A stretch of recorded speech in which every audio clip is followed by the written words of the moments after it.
SKK ഗ്രൂപ്പിൻ്റെ പുതിയൊരു വീഡിയോയിലേക്ക് ഞാൻ നിങ്ങളെല്ലാവരും സ്വാഗതം ചെയ്തുകൊള്ളുന്നു. ഇന്ന് ഞാൻ ചെയ്യാൻ പോകുന്ന റെസിപ്പി എന്താണെന്ന് വെച്ചാൽ പരിപ്പ് വടയ്ക്ക് നമ്മൾ ഫോറിൻ പരിപ്പ് വേണം ഉപയോഗിക്കുക. സാധാരണ കടകളിൽ നമ്മൾ പറയണം ഫോറിൻ പരിപ്പ്, അത് മേടിച്ചിട്ട് 1 മണിക്കൂർ കുതിരണം. അതിന് ശേഷം നമ്മൾ അത് വാരി വെക്കണം. എന്നിട്ട് അത് വെള്ളം തൊടാതെ അരച്ചെടുക്കുക.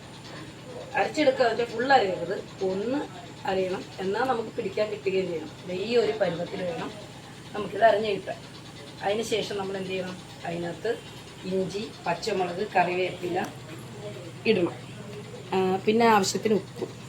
ഞാൻ കുറച്ച് കായപ്പൊടിയും കൂടി ഇടും, കാരണം ഞങ്ങൾ എല്ലാ സാധനത്തിനും കുറച്ച് കായപ്പൊടി ഇടണം, വയറിന് നല്ലതാണ്. അതുകൊണ്ട് അപ്പം ഇടുക. കായപ്പൊടി ഇഷ്ടമുള്ളവർക്ക് ഇടാം, അല്ലാത്തവർക്ക് ഇടണ്ട. ഇതിന് ശേഷം ഇത് ഞാൻ ഇത് നന്നായിട്ട് ഇളക്കി യോജിപ്പിച്ച് വെച്ചിരിക്കുന്നതാണ്. ഇനി ഇതെന്ത് ചെയ്യണമെന്ന് വെച്ചാൽ നമുക്ക് പരിപ്പോടെയായിട്ട് ഉപ്പ് ഇടാം. അതിലേക്ക് വെക്കുക.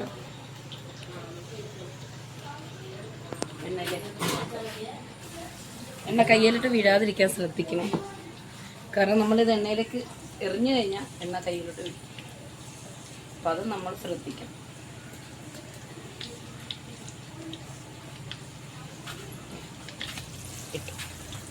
ഇങ്ങനെ ഇട്ട് കൊടുക്കുക. ഇനി അത് ഇപ്പോൾ പരിപ്പോടെ റെഡിയായി, നമ്മൾ കോരാൻ പോവുകയാണ്.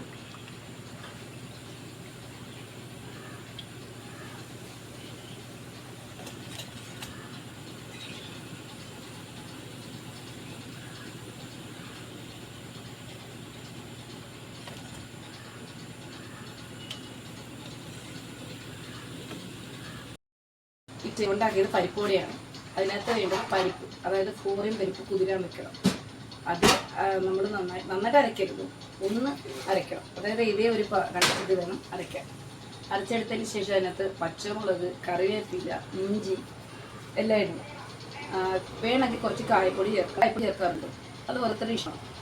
അതിനുശേഷം നന്നായിട്ട് കുഴച്ച് കുറച്ച് മഞ്ഞൾപ്പൊടിയും വേണമെങ്കിൽ ഇടാം. കുഴച്ചതിന് ശേഷം നമ്മൾ എണ്ണയിലേക്ക് പരത്തി ഞാൻ കാണിച്ചു തന്നാണ്. വെള്ളത്തിൽ കൈ മുക്കുക, ഓരോ തവണയും വെള്ളത്തിൽ കൈ മുക്കുക. അതിനുശേഷം വേണം ഇത് ഉരുട്ടിയെടുത്ത് പരത്തിയിടുക. അത്രയേ ഉള്ളൂ. നിങ്ങൾക്ക് എൻ്റെ വീഡിയോ ഇഷ്ടമായെങ്കിൽ ലൈക്ക് ചെയ്യുക, സബ്സ്ക്രൈബ് ചെയ്യുക, ഷെയർ ചെയ്യുക. Thank you.